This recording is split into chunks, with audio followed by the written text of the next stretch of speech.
your information came to me at a bar on the 4th of July. Can you speak about how this information comes to us? Am I going out and getting the information, or is my wanting for certain things so strong that the universe has given me the information to create? Your wanting has been there for a very long time. Your question is so wonderful, we are nearly beside ourselves.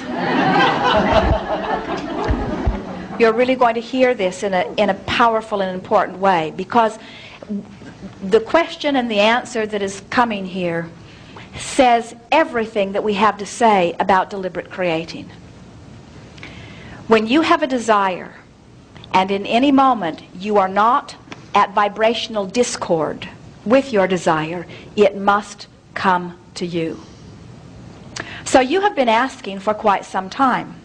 But what made this particular day the poignant vortex or focal point that it was, is that it was the 4th of July, and somewhere in the back of your mind was the idea of independence. And you were in a bar in less resistance than normal.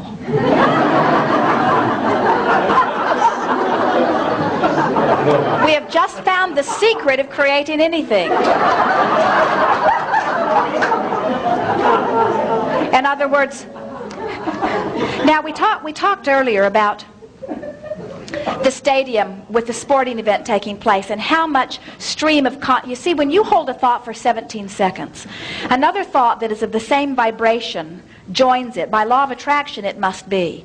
And at precisely the 17-second mark, those two thoughts join, they become one. And in the coalescing there is a combustion of energy, which causes those two thoughts that are now one to now vibrate at a higher, faster frequency than the two previous thoughts.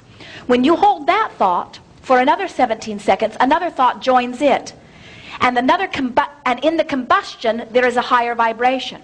So, as we were talking earlier about the stadium, the sporting stadium, where there is so much thought, so much intent, so much desire dovetailing, the same sort of thing happened to you on the 4th of July. In other words, more people than usual thinking about freedom, most of them from a place of lack. In other words, I want to be free, I am not free, but in your release, in your relaxing, in your inebriation, there is allowing. Does that make some sense to you?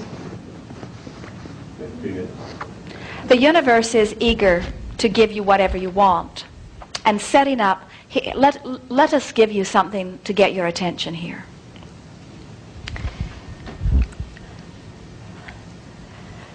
You are wanting to rendezvous with work that will bring you abundance and well-being, or you are wanting to rendezvous with a mate that will give you a feeling of satisfaction. And the universe is arranging not less than 20,000 opportunities per event for you. Now what we mean by that is, when you meet your lover, say to this one, you're one of 20,000 who was lined up ready to pop. We're not kidding you. Think about, you will begin to notice as different people will come to an Abraham gathering, and they will begin to describe to Esther or to Jerry the number of different avenues that were unfolding. In other words, they found Abraham through one avenue, and these other 3 avenues were there even though they didn't know it. In other words, when you have a desire in place, the universe gives you backup after backup after backup after backup after backup after backup. In other words, it is a done deal as far as the universe is concerned. The universe is ultimately patient and knowing that all is well and lining up eternal opportunity for you to have your satisfaction. Sometimes you have to get drunk enough to allow it.